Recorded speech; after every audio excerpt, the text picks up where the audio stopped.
welcome to the Deep Dive.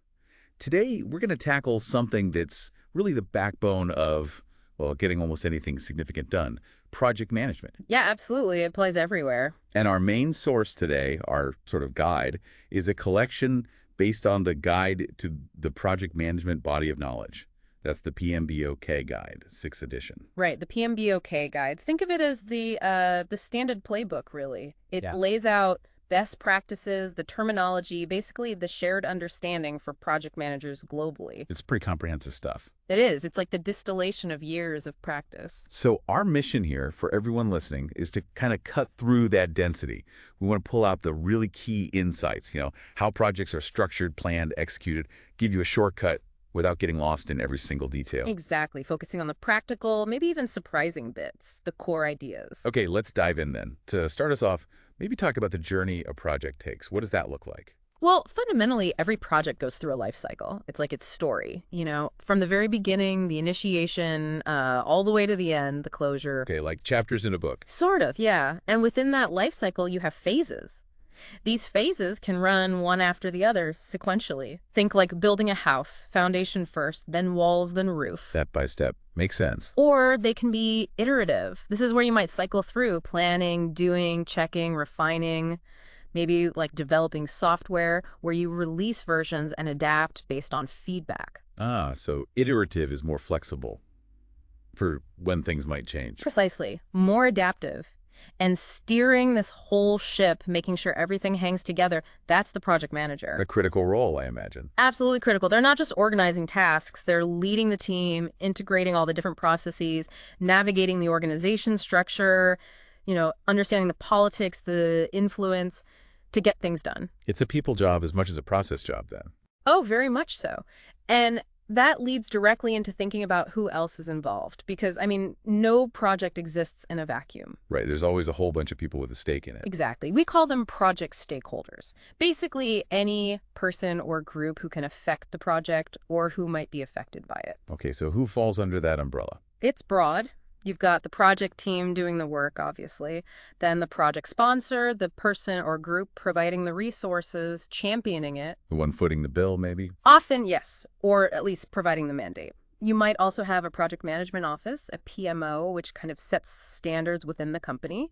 Resource managers who control access to people or equipment.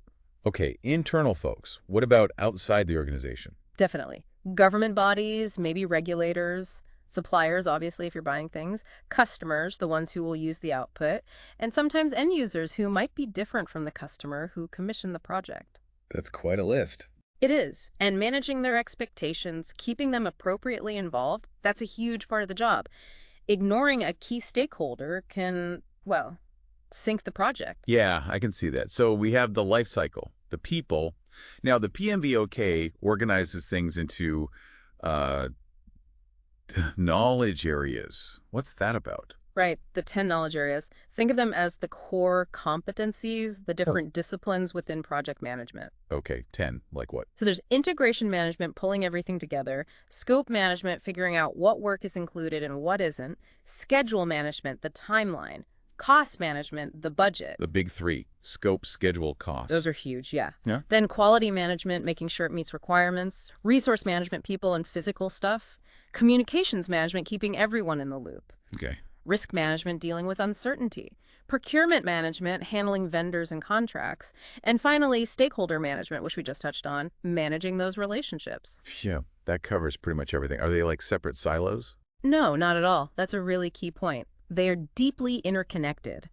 A change in scope almost always impacts schedule and cost, for instance. Maybe risks, too. Ah, okay. It's all linked. The PM's job is to manage those trade-offs, those interactions. Got it. So with all that in mind, how does a project actually, start? What kicks it off? It begins with the initiating process group. And a really critical output here is the project charter. The project charter. What is that exactly? Think of it as the project's birth certificate. It formally authorizes the project's existence and gives the project manager the authority to actually use organizational resources for the project activities. So it makes it official. Exactly. It defines the high-level objectives, the main deliverables, key milestones, and it names the project manager and the sponsor, outlining their responsibilities. Okay, authorization and a high-level view. What else happens at the start? Often alongside the charter, you'll have a business case. This document justifies the why of the project. What business problem does it solve? What opportunity does it seize? So the reason for doing it in the first place. Precisely. And connected to that is often a benefits management plan, which outlines how and when the project's benefits will be delivered and measured, ensuring it actually provides value. Value like strategic goals or reputation.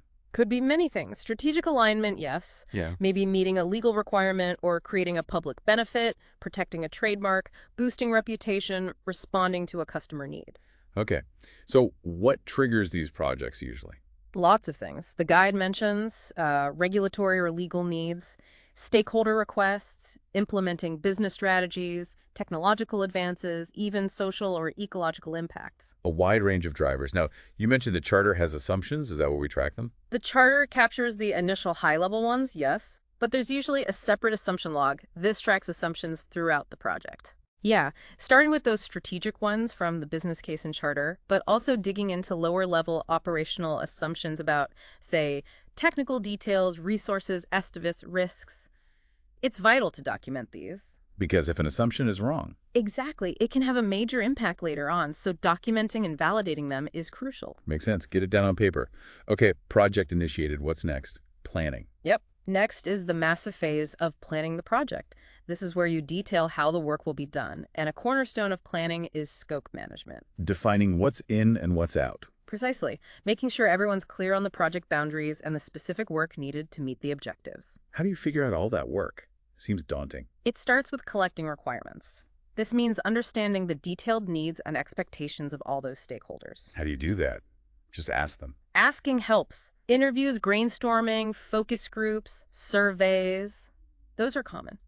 You might also use observation, like watching someone do their current process, or build prototypes to get feedback.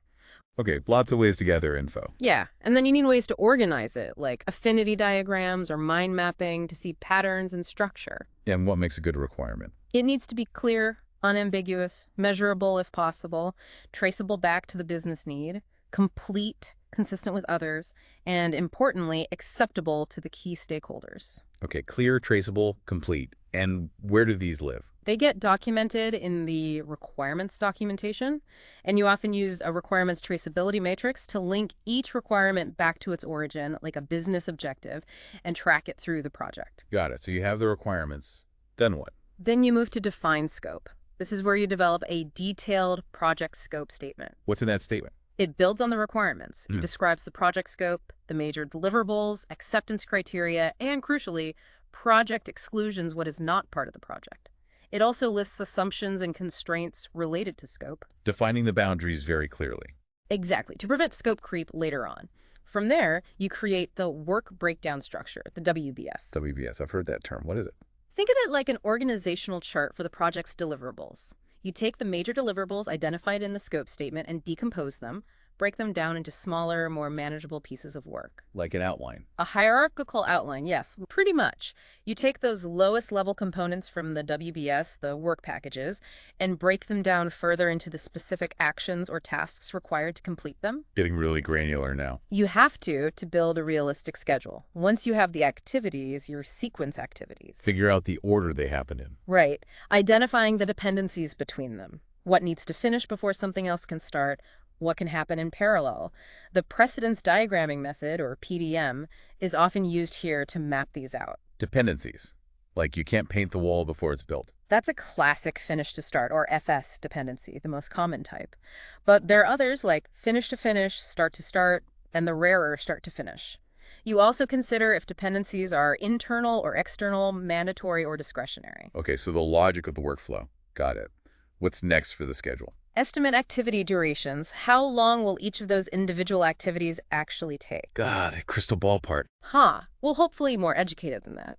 You use techniques like expert judgment, asking experienced folks, analogous estimating, looking at similar past activities, parametric estimating using statistical relationships like cost per square foot, and three-point estimating. 3-point. Yeah, where you estimate optimistic, pessimistic, and most likely durations to account for uncertainty.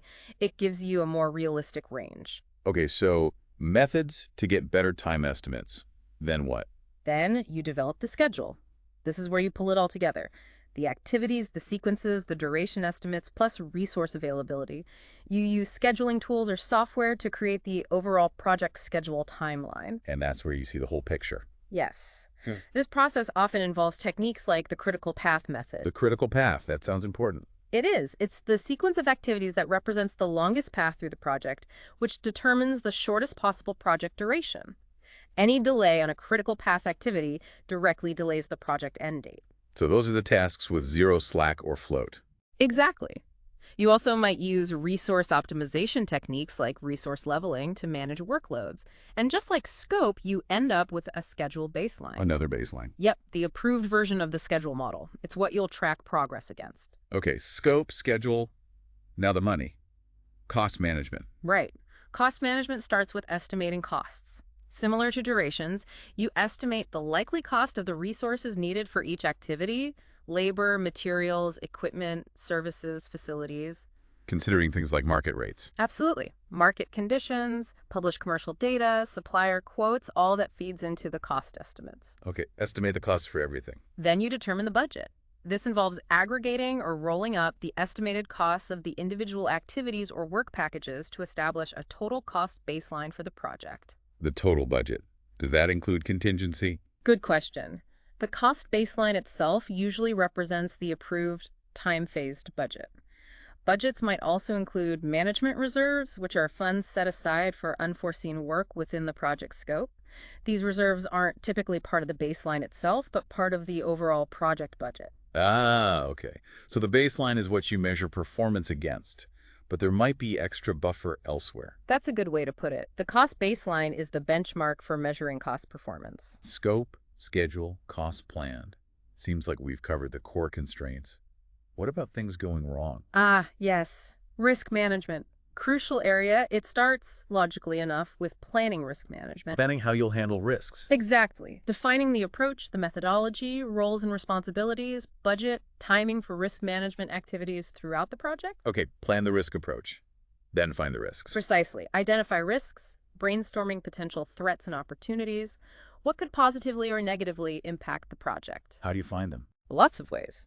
Brainstorming, checklists based on past projects, interviews, root cause analysis, also reviewing your assumptions and constraints, doing a SWOT analysis, strengths, weaknesses, opportunities, threats, and reviewing project documents. Trying to uncover anything that might pop up.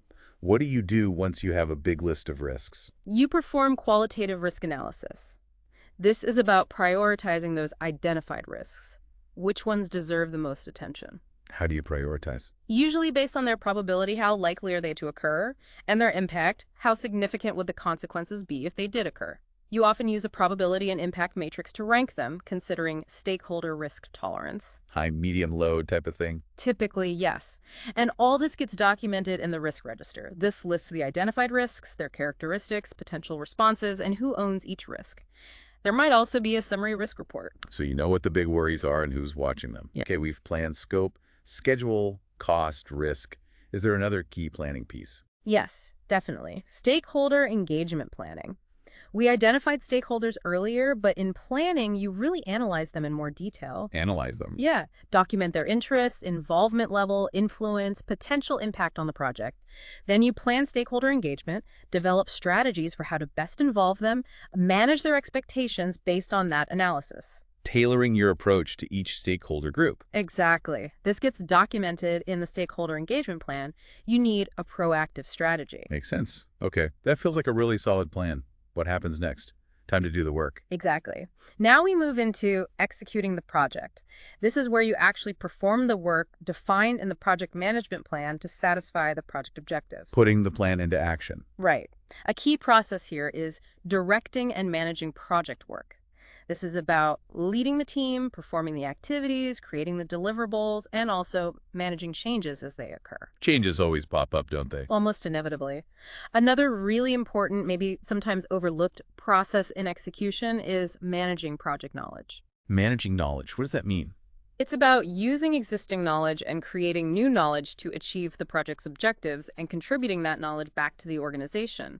It involves sharing both explicit knowledge, the stuff written down, and tacit knowledge, the experience, the know-how in people's heads. How do you share the tacit stuff? Through collaboration, conversations, mentoring, communities of practice, lessons learned sessions throughout the project, not just at the end, it's vital for continuous improvement. Okay, knowledge sharing. What else is key during execution? Managing quality is huge. This involves translating the quality management plan into executable quality activities. Basically, ensuring the processes are being followed correctly to produce quality deliverables. It's about prevention over inspection. Building quality in from the start. That's the goal. You also acquire resources, getting the team members, facilities, equipment, materials needed, and develop team, improving their competencies, interaction, and the overall team environment. Team building and skills development. Yeah, things like training, co-location if possible, team building activities, even defining team ground rules in a team charter. This is especially important, though challenging, with virtual teams. Good point. Communication must be vital here too. Absolutely critical. Managing communications ensures timely and appropriate creation, collection, distribution, storage, retrieval, and disposition of project information. Getting the right info to the right people. At the right time, in the right format, based on the communications plan and stakeholder needs. Choosing the right technology, email, meetings, reports, instant messaging depends on urgency, availability, confidentiality, etc. You need to think about the communication model: sender, receiver, message, noise, feedback. Making sure the message actually gets through clearly. Precisely. And finally, during execution, you're actively managing stakeholder engagement. Implementing those strategies you planned, communicating with stakeholders, addressing their issues and concerns, fostering their support. Keeping them involved and happy. Or at least informed and managed. Issues that arise often get tracked in an issue log.